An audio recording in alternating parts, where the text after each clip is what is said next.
రాయపాటి శైలజ ఉన్నత కుటుంబం, అత్యున్నత చదువు. అయితే కేవలం రాష్ట్ర భవిష్యత్తు కోసమే పోరాటం చేశారు. రాష్ట్ర రాజధాని కోసమే ఉద్యమ బాటలో పయనం. భవిష్యత్తు తరాల కోసం పగలనక రేయనక పోరాటం. ఇదే సమయంలో వ్యక్తిగత విమర్శలు, వైసీపీ మూకల దాడులు, వ్యక్తిత్వ హసనం, నీచాతి నీచమైన వ్యాఖ్యలు, మార్ఫింగ్ ఫోటోలు, ఎన్నో నిద్రలేని రాత్రులు. అయినా సరే వెన్ను చూపలేదు, వెన్ను తిరగలేదు. వైసీపీ అధినేత మాదిరిగా మడమ తిప్పలేదు. విజయమే లక్ష్యంగా అడుగు ముందుకు వేశారు. ప్రభుత్వ మెడలు వంచారు. న్యాయ పోరాటం చేశారు. చివరికి గత ప్రభుత్వానికి న్యాయస్థానంలో మొట్టికాయలు పడేలా చేశారు. ప్రజల చేత చీకొట్టించారు.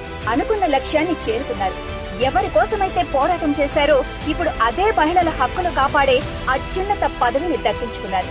ఆంధ్రప్రదేశ్ రాష్ట్ర మహిళా కమిషన్ చైర్మన్ గా రాయపాటి శైలజను ప్రకటించారు చంద్రబాబు. ఈ పదవికి శైలజ సరిగ్గా సరిపోతారని ప్రస్తుతం ప్రతి ఒక్కరూ కితాబిస్తున్నారు.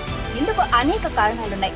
వాస్తవానికి 2019 వరకు రాయపాటి శైలజ అంటే ఎవ్వరికీ పెద్దగా తెలియదు. మాజీ ఎంపీ రాయపాటి సాంబశివరావు తమ్ముడు కుమార్తెగా మాత్రమే అప్పటి వరకు గుర్తింపు. చెన్నైలో వైద్య వృత్తిలో ఉన్న శైలజ రాష్ట్ర విభజన తర్వాత ఏపీకి మారిపోయారు. ఇక రాష్ట్ర రాజధానిగా చంద్రబాబు ప్రభుత్వం అమరావతిని ప్రకటించిన తర్వాత భవిష్యత్తులో అదో మహానగరంగా మారుతుందని ముందుగానే ఊహించారు. అందుకే ప్రభుత్వం చేపట్టిన హ్యాపీ నెస్ట్ ప్రాజెక్టులో తన 2 పిల్లల కోసం 2 ప్లాట్లు కూడా తీసుకున్నారు. అయితే 2019లో వైసీపీ అధికారంలోకి వచ్చిన తర్వాత అమరావతి ప్రాజెక్టును పూర్తిగా పక్కన పెట్టేసింది. అమరావతిలో ప్రభుత్వం చేపట్టిన అన్ని ప్రాజెక్టులు ఆగిపోయాయి. దీంతో తాను కూడా తిరిగి చెన్నై లేదా హైదరాబాద్ వెళ్లిపోదామని రాయపాటి శైలజ భావించారు. ఇక 3 రాజధానులంటూ విచిత్రమైన వాదనను తెరపైకి తీసుకొచ్చారు జగన్. అక్కడెక్కడో ఆఫ్రికాలో ఉందని, కాబట్టి దాన్నే ఏపీలో కూడా అమలు చేద్దామంటూ పిచ్చి ప్రపోజల్ ఒకటి చేశారు. దీంతో అమరావతి రైతులు, మహిళలు, రైతు కూలీలు ఒక్కసారిగా రోడ్డెక్కారు. తమ పిల్లల భవిష్యత్తు బాగుంటుందన్న ఒకే ఒక్క ఆశతో విలువైన భూమిని రాజధాని నిర్మాణానికిస్తే జగన్ ఇలా అరాచక పాలన చేస్తాడా అని ఆగ్రహం వ్యక్తం చేశారు. ధర్నాలు చేశారు. ప్రభుత్వాన్ని నిలదీసే ప్రయత్నంలో లాఠీల దెబ్బలు తిన్నారు. సుదీర్ఘ పోరాటం చేశారు మహిళలు. అమరావతి ఉద్యమం చేస్తున్న ప్రాంతాన్ని అనుకోకుండా సందర్శించిన రాయపాటి శైలజ అక్కడి మహిళలు, రైతులు చెప్పిన మాటలకు కన్నీళ్లు పెట్టుకున్నారు.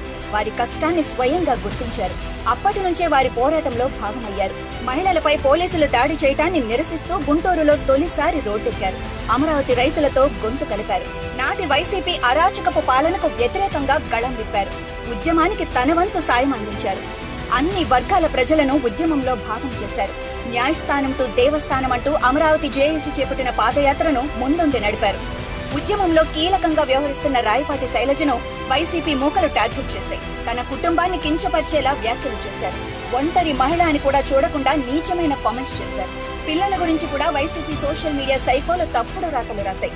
వీటన్నింటికంటే మరీ నీచమేంటంటే వైసీపీ ప్రజా ప్రతినిధులతో పాటు ఉన్నత పదవులు అనుభవిస్తున్న వారు కూడా తమ స్థాయి మరిచిపోయి దిగజారుడు వ్యాఖ్యలు చేశారు.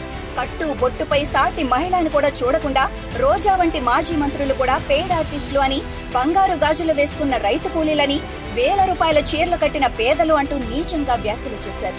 మొదట్లో ఇలాంటి నీచమైన వ్యాఖ్యల పట్ల కాస్త ఇబ్బంది పడినప్పటికీ ఆ వ్యాఖ్యల్నే తమ ఉద్యమానికి సోపానం చేసుకుంది. వాళ్లు చేసే వ్యాఖ్యలు ఉద్యమానికి మరింత ఊపిరి పోస్తున్నాయని రైతుల్లో ధైర్యం నూరిపోశారు. మొక్కవోని దీక్షతో పోరాటం చేశారు. తనపై చేసే వ్యాఖ్యలు చేసిన వారికి ధీటుగా దీక్షతో బదులిచ్చారు శైలజ. అమరావతి ఉద్యమ సమయంలో మహిళలపై దాడులు జరిగాయి. నోటికొచ్చినట్లు పిచ్చి పిచ్చి వ్యాఖ్యలు చేశారు. మహిళలు అని కూడా చూడకుండా వాళ్లపై లాఠీలతో కొట్టారు. బూటకాళ్లతో తన్నారు. చివరికి దుర్గమ్మ దర్శనానికి వెళ్తున్న మహిళలను కూడా అడ్డుకుని మెడలో వేసుకున్న ఆకుపచ్చ కండువా పీకేసి వారిపై దాడికి ప్రయత్నించింది వైసీపీ రాక్షస ముఖ. ఇన్ని అవమానాలు ఎదుర్కొన్న రాయపాటి శైలజ మహిళలపై దాడుల గురించి నాటి మహిళా కమిషన్ చైర్మన్ కు ఫిర్యాదు చేసేందుకు ఎన్నోసార్లు ప్రయత్నించారు.